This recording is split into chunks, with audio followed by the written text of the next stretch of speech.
Kolkata rape and murder of a junior doctor has now been handed over to the CBI. The Calcutta High Court today came down heavily on the state government as well as the college.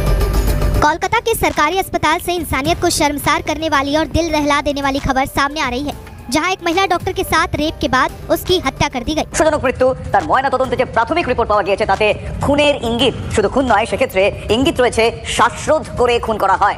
ধর্ষণের সম্ভাবনার কথা এক্ষেত্রে উড়িয়ে দেওয়া যাচ্ছে না, তার কারণ ময়নাতদন্তের প্রাথমিক রিপোর্টে ধর্ষণের কথাও কিন্তু উল্লেখ রয়েছে।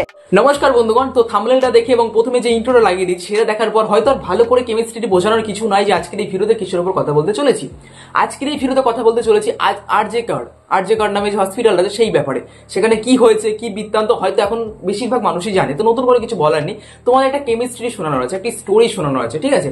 যে একটা মেয়ে একটা ভালো একটা হসপিটালে চাকরি করতো, চাকরি করতো না মানে ডিউটি অবস্থায় ছিল, চাকরি চুকরি পরের কথা হচ্ছে সেখানে একটা ডিউটি অবস্থায় ছিল, ঠিক আছে? যেরকম একটা সাধারণ একটা নার্স বা একটা ডাক্তার যেরকম থাকে, আর যে কোনো হসপিটাল 24 ঘন্টায় অন থাকে, 24 ঘন্টায় খোলা থাকে, যেহেতু সেখানে দিবা রাত্রি সবসময় রুগী আসা যাওয়া করে, ঠিক আছে?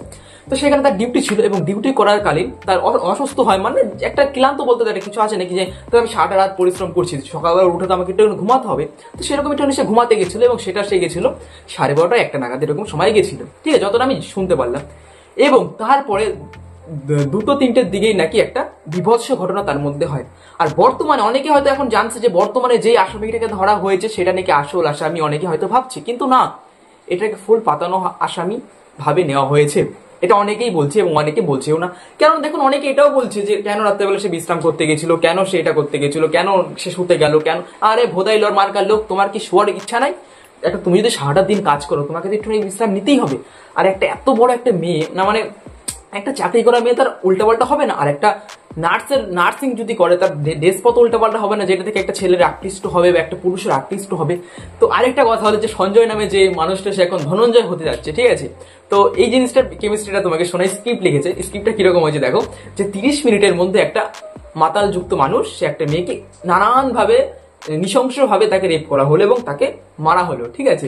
প্রথমত চোখ দিয়ে রক্ত বেরিয়ে গেল, তার যৌন অঙ্গে ক্লিপ লাগিয়ে দিয়েছিল মাথার, হ্যাঁ, অনেক জায়গায় কামড়ের দাগ, হাতের অনামিকা কোনটা বলে আমার এখন জানা নাই, বাট অনামিকা অর্থাৎ নোকটা উল্টে ফেলা হয়েছিল, হাঁটু ভাঙা ছিল, অনেক রকমের তার শরীরে আঘাত ছিল। তো এবার তুমি একটা কথা বলো, একটা মাতাল যুক্ত মানুষ, আর আমাদের এখানে মাতাল মানে কি, বাংলা মদ খাওয়া মাতাল, একটা মাতাল চোদা লোক ভালো মতন হাঁটতে পারে না, সেই লোক কি করে একটা মেয়েরে এত পরিমাণ ভাবে, এত নানান ভাবে তাকে রেপ করা হয়, তাকে মারা হয়? কি করে পারে একটা মাতাল? তুমি আমাকে এটা বোঝাও, এটা কোনোদিন সম্ভব? আরে ভোদাই চোদা হয়তো নিশ্চয়ই বলছে যে কিরে মদন, তোর কিচ্ছু করতে হবে না, তুই জাস্ট আমাদের এটা নিয়ে নে, আমাদের বললাম তো, হ্যাঁ আমাদের দোষটা তুই তোর ঘাড়ে নিয়ে নে এবং তারপরে তুই বিন্দাস তুই জেলে মেলে থাক ভাই।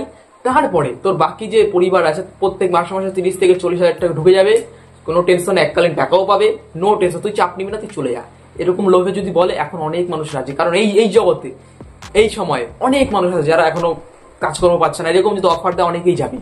সত্যি কথা বলতে কি বলুন তো, আমাদের ভারতবর্ষ রামের দেশ, কিন্তু এখনো রাবণের এত পরিমাণে প্রতিফলন আছে সেটা তুমি বলতে পারবে না, ভাবনা করতে পারবে না যে কিরকম আছে।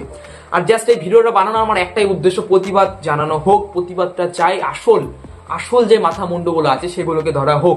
এই সঞ্জয় ধনঞ্জয় হতে যাচ্ছে, এটা কিন্তু আসল লোক না, এটা জাস্ট বানানো একটা লোক, বানানো একটা মানুষ, ঠিক আছে? আসল মানুষগুলোকে ধরা হোক।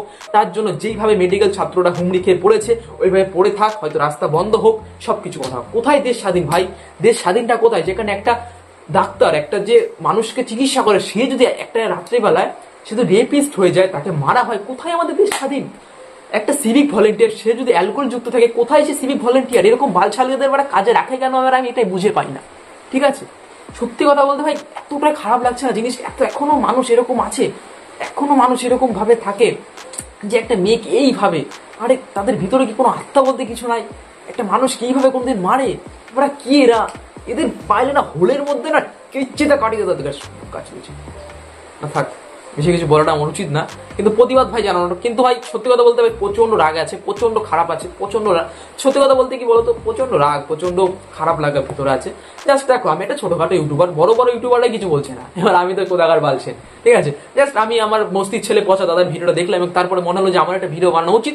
ভিউজ ভাই যেটুকু আসুক না কেন সেটা আমার বড় কথা না, বাট দিদিটার জন্য প্রোটেস্ট করা উচিত এবং প্রতিবাদ জানানো উচিত। তো তোমরা তোমাদের একটা কথাই বলো, যেভাবে লেগে আছো লেগে থাকো, আসল রাঘব বল ধরা হবেই। ধরা যাবে বা সত্যি কোনোদিন চাপা থাকে না, তোমরা তো জানো এটা তো অনেকদিন থেকে চলে আসছে, সত্যি কোনোদিন চাপা থাকে না।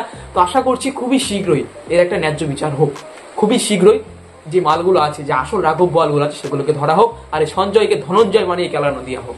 লেওড়া একটা নিজের মেয়ে হলে কি করে হতো।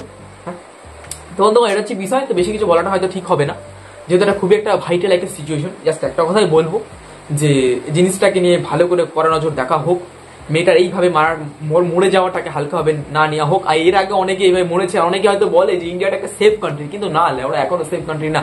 এদিকে ইউকে সেখানে রাত 2-3টের সময় একটা সিঙ্গেল মেয়ে পার্টি করে রাত্রে বাড়ি যায়, তাকে কেউ কিছু বলে না, কোনো রকম রেপিস্ট হয় না। আর আমাদের ইন্ডিয়াতে 10টার পরে যদি একটা মেয়ে বাইরে যায় আসে, কিছু না কিছু একটা ঘটনা ঘটবেই তার সাথে। এটা হচ্ছে আমাদের ইন্ডিয়ার মেন উদ্দেশ্য, না মানে মেন কিছু মানুষের উদ্দেশ্য। রাত্রেবেলা একটা মেয়ে গেলে তাকে কড়া নজরে দেখবে, চল না চেষ্টা করি, এরকম মনের ভিতরে আসে।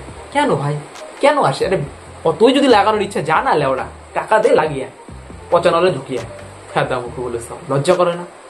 তো চলো দেখা হচ্ছে বন্ধুগণ, বেশি কিছু বলবো না। বিচার চাই, বিচার চাই, বিচার চাই। চলো দেখা হচ্ছে নতুন একটা ভিডিওর সাথে। কালকে আসতে চলেছে সেটা ভাঙা একটা ভিডিও। তো চলো দেখা হচ্ছে কেমন আর বিচার ভাই সত্যিই চাই। Justice for Moumita Debnath. নমস্কার।